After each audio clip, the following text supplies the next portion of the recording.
And welcome once again to Meesho master class. मैं हूं आपकी मीशो इनसाइडर दीप्ति और मैं मीशो में एसोसिएट डायरेक्टर हूं। मेरी टीम ये इंश्योर करती है कि आप सबके ऑर्डर्स सही टाइम पे और सही तरह से डिलीवर हो जाए और हम आपको बेहतरीन एक्सपीरियंस दे पाएँ। आई होप अब तक आप पिछले सारे एपिसोड्स देख चुके होंगे और कैटलॉग अपलोड करने में भी एक्सपर्ट बन ही चुके होंगे। सोचिए कि आपका मीशो अकाउंट अब रेडी हो गया है, सारे कैटलॉग्स अपलोड हो चुके हैं और ऑर्डर्स आना भी शुरू हो गए हैं। ये ऑर्डर्स को कैसे एक्सेप्ट और फुलफ़िल करना है, कैसे कस्टमर्स को बेस्ट एक्सपीरियंस देना है, कैसे मीशो पर सारे ऑपरेशंस को ठीक तरह से ठीक टाइम पर करना है ताकि बिजनेस स्मूथली चलता रहे और बढ़ता रहे, और आखिर में पेमेंट्स कैसे आते हैं और उनमें क्या क्या डिडक्शंस होते हैं। ये सारी जानकारी आपको इस एपिसोड में मिलेगी और आपके मन में जितने भी सवाल हैं इस टॉपिक से रिलेटेड, उन सवालों के जवाब भी आपको इसी एपिसोड में मिल जाएंगे। तो अगर आप ध्यान से सीखेंगे और ये सारे स्टेप्स को रेगुलरली और स्मूथली फॉलो करते रहेंगे तो आपके कस्टमर्स खुश रहेंगे और उनका दोबारा आपसे शॉपिंग करने के चांसेस भी बढ़ेंगे। तो आइए एपिसोड को शुरू करते हैं और सबसे पहले ये देखते हैं कि मीशो पर ऑर्डर प्रोसेस करने के बेसिक स्टेप्स क्या हैं। पहले ऑर्डर आपको आता है सप्लायर पैनल पर, उसे आप एक्सेप्ट या कैंसिल करते हैं।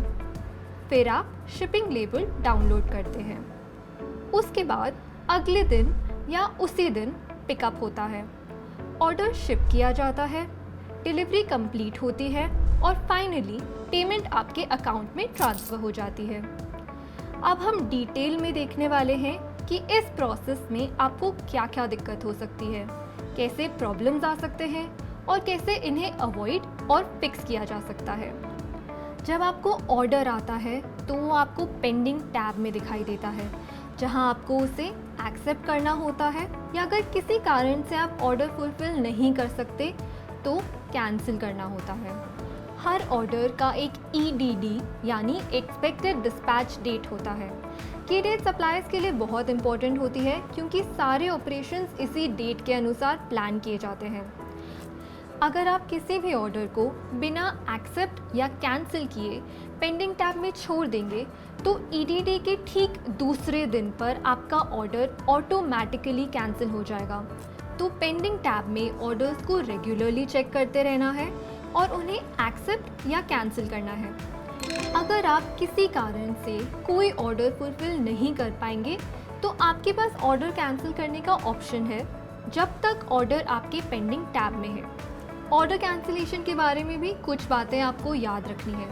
पहली बात ये है कि ऑर्डर सिर्फ तब तक कैंसिल किया जा सकता है जब तक वो आपके सप्लायर पैनल के पेंडिंग टैब में है।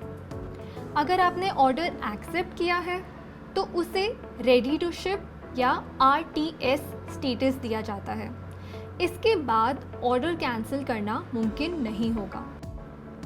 यहाँ पर याद रखना ज़रूरी है कि बार बार ऑर्डर कैंसिल करने से आपके कैटलॉग्स या आपका अकाउंट डीएक्टिवेट हो सकता है, क्योंकि ऑर्डर कैंसिल करने से आपके कस्टमर्स का एक्सपीरियंस अच्छा नहीं होता है और आपके कैटलॉग्स की विजिबिलिटी और रेटिंग्स भी कम हो जाती है। आपको यहाँ कैटलॉग्स को वापस लाइव करने के लिए सपोर्ट टैब में कैटलॉगिंग एंड प्राइसिंग सेक्शन में my catalogue is not live select करके टिकट रेस करना है। 8 दिन में आपका कैटलॉग वापस इवैल्यूएट होगा और अगर आप उसके प्रीवियस ऑर्डर्स फुलफिल कर चुके हैं तो वापस उसे लाइव कर दिया जाएगा। अगर अकाउंट रीएक्टिवेट करना है तो यहाँ भी सपोर्ट टिकट रेस करना है अकाउंट सेक्शन में my account is deactivated select करते हुए। आपका अकाउंट वेरिफिकेशन प्रोसेस के बाद वापस रीएक्टिवेट हो जाएगा। कई बार सेलर्स गलती से ऑर्डर एक्सेप्ट कर लेते हैं। उनको ऑर्डर एक्सेप्ट करते समय पता नहीं होता कि वो प्रोडक्ट स्टॉक में नहीं है और सप्लायर पैनल में इन्वेंट्री अपडेटेड नहीं होती है, या फिर ऐसा भी हो सकता है कि प्रोडक्ट का सिर्फ एक पीस इन्वेंट्री में था और 2 कस्टमर्स ने एक साथ वही प्रोडक्ट ऑर्डर किया हो। इन केसेस में आपके पास स्टॉक नहीं रहेगा ऑर्डर फुलफिल करने के लिए। तो अब क्या करना है? आपको बस सप्लायर पैनल के सपोर्ट टैब में जाके टिकट रेस करना है और ऑर्डर्स एंड डिलीवरीज लिस्ट में से कारण चुनना है। I have received order for out of stock catalogue और प्रोडक्ट। इस केस में मीशो आपकी तरफ से ऑर्डर कैंसिल कर देगा और आपको चिंता करने की कोई ज़रूरत नहीं है, क्योंकि इससे आपके कैटलॉग की विजिबिलिटी में कोई फ़र्क नहीं पड़ेगा। बट ये इम्पॉर्टेंट है कि मीशो पर इन्वेंट्री को रेगुलरली चेक और अपडेट करना है आपके एक्चुअल स्टॉक्स के हिसाब से, ताकि आपको बार बार एक्सेप्टेड ऑर्डर्स कैंसिल ना करना पड़े। इसके बारे में हम और डिटेल में जानेंगे कुछ ही देर में। मीशो हर कस्टमर अकाउंट को रेगुलरली चेक करता है और ऑर्डर वेरिफिकेशन के समय भी कस्टमर के बेसिक बैकग्राउंड चेक करता है, जैसे कि कस्टमर का एड्रेस, प्रीवियस ऑर्डर हिस्ट्री और ऐसे कुछ डिटेल्स। फिर भी कभी कभी सेलर्स को अजीब ऑर्डर्स आते हैं जो बेवजह कस्टमर कैंसिल करता है, और ऐसे अजीब ऑर्डर्स एक ही कस्टमर अकाउंट से आते रहते हैं और आपको लगता है कि कस्टमर जेन्युइन नहीं है।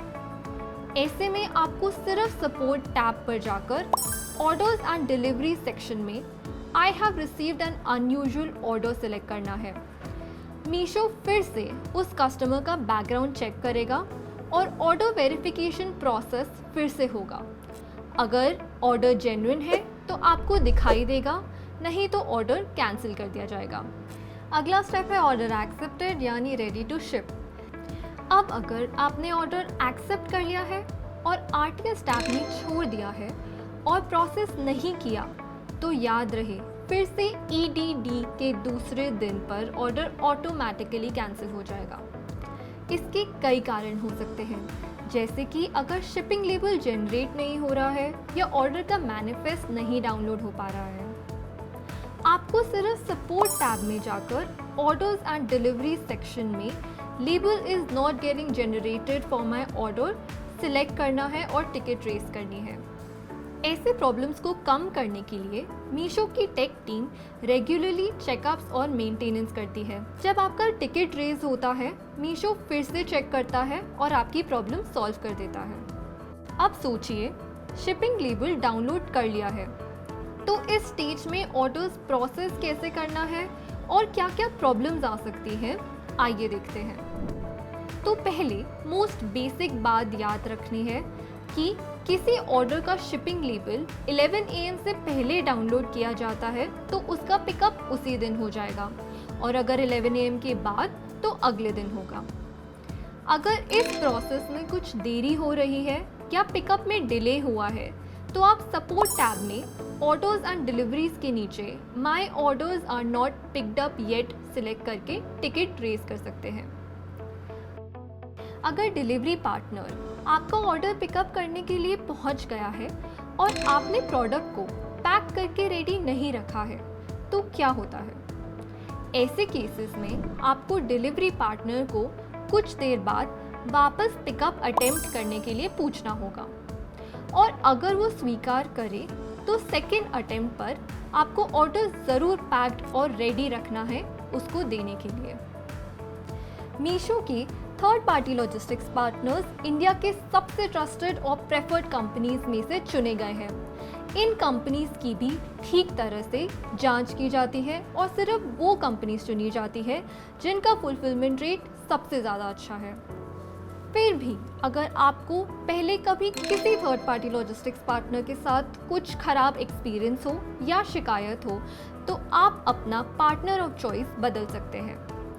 आपको सिर्फ सपोर्ट टैब में ऑर्डर्स और डिलीवरीज के नीचे I want to change my courier partner select करके टिकट रेस करनी है। इससे मीशो की टीम प्रॉब्लम की जांच करेगी और आपको या तो प्रॉब्लम का सल्यूशन मिलेगा या दूसरा पार्टनर चुनने का ऑप्शन। याद रखिए कि ये सब करने से आपके ऑर्डर वॉल्यूम पर असर पड़ता है, तो सिर्फ और सिर्फ तभी कोरियर पार्टनर चेंज करना है जब बिल्कुल इम्पोर्टेंट हो, जैसे कि बार बार आपके डिलीवरीज लेट हो रहे हो टाइम पर डिस्पैच करने के बावजूद। सो सेलर्स, टाइम है एक प्रो टिप का। ऑर्डर मैनिफेस्ट एक प्रूफ डॉक्यूमेंट होता है कि आपने ऑर्डर डिलीवरी पार्टनर को दे दिया है। तो हर ऑर्डर के मैनिफेस्ट के 2 प्रिंट्स लेने हैं, एक जो आपके पास रहेगा जो आप डिलीवरी पार्टनर से साइन करवाएंगे, और दूसरा आपको डिलीवरी पार्टनर को दे देना है। अगर डिलीवरी में कुछ प्रॉब्लम हुआ हो तो सपोर्ट टिकट रेस करते टाइम ये साइन डॉक्यूमेंट आपके काफ़ी काम आएगा। अगर आप इसे प्रूफ की तरह अपलोड करेंगे तो आपका टिकट आसानी से सॉल्व हो जाएगा और आपको कॉम्पेंसेशन या सॉल्यूशन मिल जाएगा।